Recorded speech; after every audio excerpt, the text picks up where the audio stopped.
Hello, welcome to this video about the anomalies in ABBA's song I Wonder Departure. I have to say I didn't find most of these anomalies. Mozart's Piano 2, aka Rudolf, found them, and I'm presenting the video about it. I have found a few of them. He says he found it easier to find them in the version on ABBA's Greatest Hits Volume 2 CD. Rather than the more ABBA Gold CD, and I can sort of agree with that because I can't find very many at all. There are about 3 really obvious ones that I found, and that was it really. So when I checked these out again, I actually used the deluxe version in phase, and the more ABBA Gold version turned bloody loud out of phase, and I really do mean very loud. If you check out my introductory video to the first ABBA Gold series, you'll see that how I set my speakers up out of phase. And yeah, even setting it up like that with those speakers, you have to turn them very, very loud to hear the anomalies. So if you can't hear these, fear not, my friends, be not discouraged.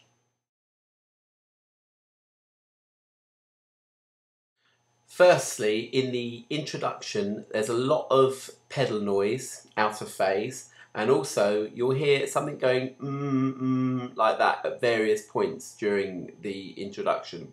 At 4 seconds, the piano seems to me to distort.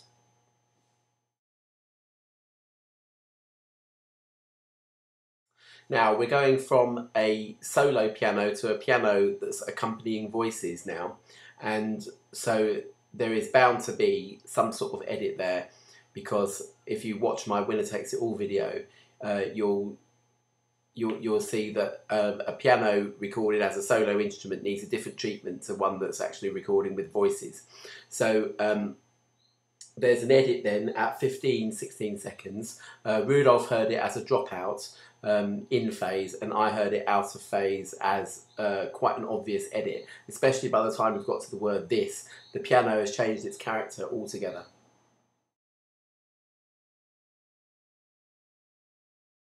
At 1 minute 13 seconds, Rudolf reports a crackle during the word surprises. He says it's audible out of phase and in phase just about. Well, I couldn't hear it at all in phase. So, and I can just about make it out in oops as sort of like tape wear or something like that.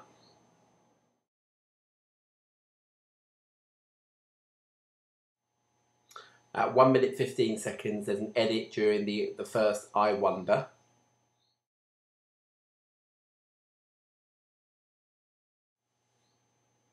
Right, at 1:40, there's bad distortion, as Rudolf calls it, but I would hear it, there's a bad whippy sound on the right-hand side, and you can hear it in both headphones and out of phase.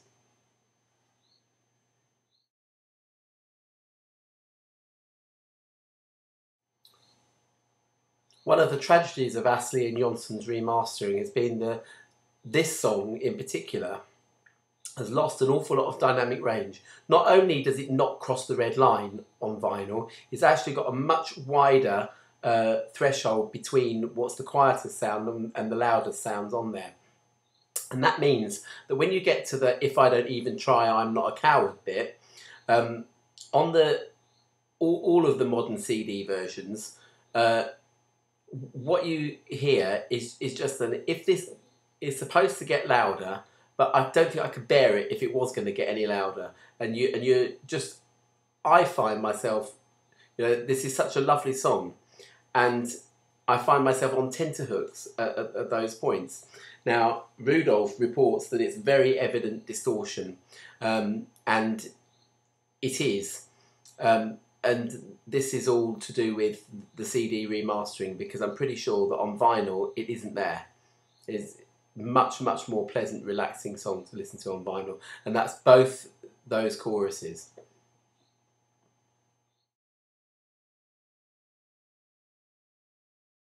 At 2 minutes 11 seconds, there's an edit to the instrumental.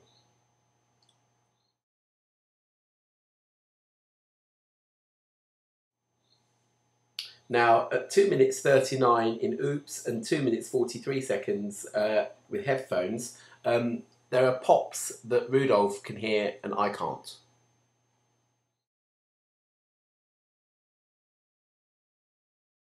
At 2 minutes 52 seconds, there's crackle just after this dull little town. And I think it's probably microphone crackles. In fact, I think probably all the pops and crackles here are probably caused by a duff microphone, and it's probably Frida's.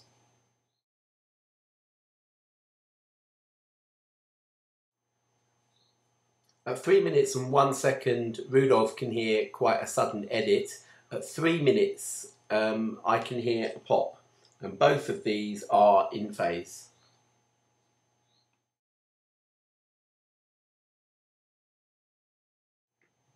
At 3 minutes 10 seconds, I can hear an edit in the strings. Sounds like 2 string takes have been joined together.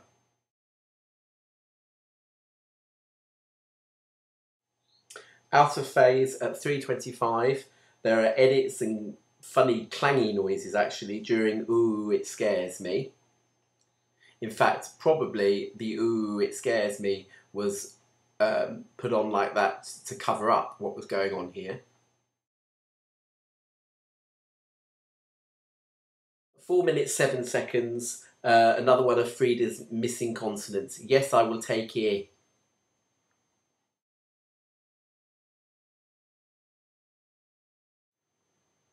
At 4:16 seconds, we have like a knocky sound on headphones, but I heard it on the deluxe version, so because that's very, very loud.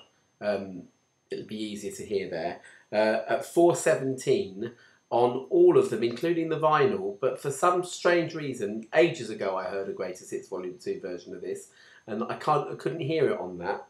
But at 4:17 seconds, there's a great big burst of hiss, which, although it does go down again, it never gets back down to its sort of normal, fairly noiseless level. And certainly the vinyl is virtually noiseless apart from this burst of hiss. The Tretov, more ABBA Gold one's quite noisy, and the deluxe version and CSR version is just out of this world, untenably noisy.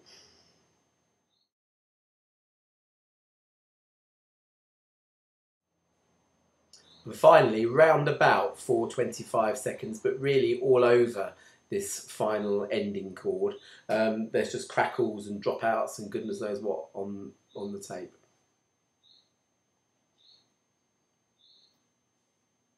Now, I don't think there are any versions of this where the stereos have been inverted. For some strange reason, the more ABBA Gold version seems to be in line with the other versions. As I've sort of said, the vinyl version is the best if you want a beautiful performance. If you want to hear all the anomalies, try Rudolf's Greatest Hits Volume 2 version or one of the deluxe CSR versions. Astley's version of this is dreadful, although he had the best set of tapes to use. You need to have a look at the name of the game, Anomalies, to see, because we actually spoke about this in greater detail there, because the album was one of the ones that, for some reason or other, there's a lot of distortion, and for some reason someone got the wrong tapes or something like that to do these things with. Astley somehow managed to get a good set of tapes and everybody else got an appalling set to work with to make the CDs. So really, go to the vinyl versions. If you want to hear the whole of the album sounding brilliant, just go to the vinyl version. Save yourself hassle. Bye.